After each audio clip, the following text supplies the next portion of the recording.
പോലെ എടുക്കാനാണ്. വൈകുന്നേരത്തെ ഒരു പണികളും കാര്യങ്ങളൊക്കെ ആയിട്ട് ഒരു ചെറിയൊരു വ്ളോഗ് അങ്ങനെ എടുക്കാമെന്ന് വിചാരിച്ചിട്ടാണ്. അപ്പം ഞാൻ ക്യാമറയൊക്കെ എന്ന് വെച്ച് കഴിഞ്ഞാൽ ഒരു ജനലിൻ്റെ മൂലയ്ക്കാണ് നമ്മൾ സെറ്റ് ചെയ്തത്. താഴെ വീണാൽ പോയി, പക്ഷെ എന്നാലും അത്യാവശ്യം കുഴപ്പമില്ലാത്ത രീതിയിൽ അങ്ങനെ കിട്ടാൻ പാകത്തിനാണ് നമ്മൾ സെറ്റ് ചെയ്തിട്ട്. അപ്പോൾ നമ്മളൊരു വൈകുന്നേരം ഇപ്പോൾ കൂട്ടാനുകളൊക്കെ ഒന്ന് ചൂടാക്കി വയ്ക്കുക, പിന്നെ കൂട്ടത്തിലൊന്ന് ഉണക്കമീൻ വറുക്കാൻ വേണ്ടിയിട്ട് ഒക്കെയാണ്. അപ്പോൾ നേരത്തെ നമ്മൾ വെള്ളത്തിലിട്ട് വയ്ക്കുക ഉണക്കമീൻ. ആ ഉപ്പ് ടേസ്റ്റ് അത്രയ്ക്ക് അങ്ങനെ ഇഷ്ടമില്ലാത്തതുകൊണ്ട് കുറച്ചൊരു ഇതിൽ മാറട്ടെ എന്ന് വിചാരിച്ചിട്ട് അങ്ങനെ വെള്ളത്തിലിട്ട് വെച്ച് കഴിഞ്ഞാൽ, പിന്നെ അത് മാത്രമല്ല അങ്ങനെ ഇട്ട് വെച്ച് കഴിഞ്ഞാൽ പെട്ടെന്ന് നമുക്ക് അതിൻ്റെ തോലിങ്ങനെ ഉരിഞ്ഞ് കിട്ടുമല്ലോ. അപ്പം അങ്ങനെ എടുത്ത് വെച്ച് അതൊക്കെ നന്നാക്കി. അപ്പോൾ ഈ കുക്കർ എടുത്തിട്ട് അപ്പുറത്തേക്ക് വെക്കണ്ട, കാരണം എന്ന് വെച്ച് കഴിഞ്ഞാൽ അത് ചെറിയ തീയാകുമ്പോൾ അവിടെ കിടന്ന് ഇച്ചിരി കൂടി ആയിക്കോളും. അപ്പോൾ വലിയ അടുപ്പിലേക്ക് നമ്മളിങ്ങനെ ഉണക്കമീനൊക്കെ ഇങ്ങനെ ചെത്തിയിട്ട് സെറ്റ് ചെയ്തുകൊണ്ടിരിക്കണം കേട്ടോ. നമ്മൾ ഉണക്കമീൻ വറുക്കണ പോലെ സാധാ ചിലർ ആ ഉണക്കമീനിൽ നമ്മൾ ഈ വെളുത്തുള്ളിയും ഉള്ളിയും ഇങ്ങനെ ചതച്ചിട്ടിട്ട് അതിലിങ്ങനെ മുളക് പൊടി ഇട്ടിട്ട് കൂട്ടി ഇങ്ങനെ ആ മുരിച്ചിൽ കിട്ടും, അത് നല്ല രസമാണ്. പക്ഷെ ഇവിടെ അവർക്ക് ഇഷ്ടമില്ലാത്തതുകൊണ്ട് പിന്നെ നമ്മളതിന് വേണ്ടിയിട്ട് മുതിർന്നില്ല. അപ്പോൾ ഇത് അങ്ങനെ വെളിച്ചെണ്ണയൊക്കെ ഒഴിച്ച് അങ്ങനെ ഉണക്കമീനൊക്കെ സെറ്റാക്കിയിട്ട് അങ്ങനെ വയ്ക്കുക.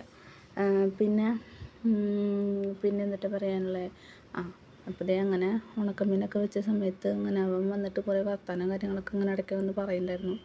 അപ്പോൾ നമ്മുടെ ഉണക്കമീനുമായി അതേപോലെ തന്നെ ഒന്ന് തിളപ്പിച്ച് വയ്ക്കാൻ, പിന്നെ ചീത്തയാവുമല്ലോ രാവിലെ വെച്ചിട്ടുണ്ടല്ലേ. അപ്പോൾ നമ്മളങ്ങനെ തിളപ്പിച്ചൊക്കെ വെച്ച് കഴിഞ്ഞപ്പോൾ അവിടെ ഡാൻസും പരിപാടികളൊക്കെ ആയിട്ട് അവിടെ നടന്നുകൊണ്ടിരിക്കുന്നുണ്ട്. ഒരു ഭാഗത്ത് പഠിക്കാൻ പറഞ്ഞു കഴിഞ്ഞാൽ ഇച്ചിരി മടിയുള്ള കൂട്ടത്തിലാണ്. അപ്പോൾ അങ്ങനെ കളിയും കാര്യങ്ങളൊക്കെ ആയിട്ട് അങ്ങനെ മുന്നോട്ട് പോയിക്കൊണ്ടിരിക്കുകയാണ്. അപ്പോൾ നമ്മുടെ ഈ കൊണ്ടുവന്ന ക്ലിപ്പ് ഞാൻ കട്ട് ചെയ്തില്ല കേട്ടോ, അത് അതിൻ്റെ ഉൾപ്പുണ്ടായിരുന്നതാണ്. നമ്മൾ റേഷൻ കടയിൽ നിന്ന് വാങ്ങുന്ന അരിയിൽ ഈ പറഞ്ഞ പോലെ വെള്ളയും കറുപ്പായിട്ട് ഇങ്ങനെ അരികളുണ്ടാവുമല്ലോ. അപ്പോൾ അതൊക്കെ ഇങ്ങനെ പറക്കി കളഞ്ഞിട്ടാണ് നമ്മളങ്ങനെ ചോറ് വയ്ക്കുക. അപ്പോൾ മോണിക ഡാൻസ് അവിടെ നടന്നുകൊണ്ടിരിക്കുന്നുണ്ട് അതിൻ്റെ ഉള്ളിൽ കൂടെ. അപ്പോൾ കണ്ണനാണ് പഠിപ്പിക്കുന്ന ആൾ.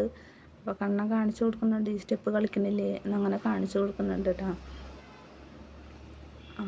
ഇതേനോ. അപ്പോൾ അതങ്ങനെ കാണിച്ചു കൊടുക്കുന്നുണ്ട് ആ സ്റ്റെപ്പ് കളിക്കാൻ പറഞ്ഞിട്ട്. പിന്നെ നമ്മുടെ സെയിം പരിപാടിയായിട്ടുള്ള ചെമ്പനി നീർപ്പൂവ്, അതും പിന്നെ അമ്മയെ അറിയാതില്ല മഴ പെയ്യും മുമ്പേ എന്നുള്ളൊരു സീരിയലില്ലേ, ആ 2 സീരിയലാണ് ഇവിടെ കാണുന്നത് മെയിനായിട്ട്.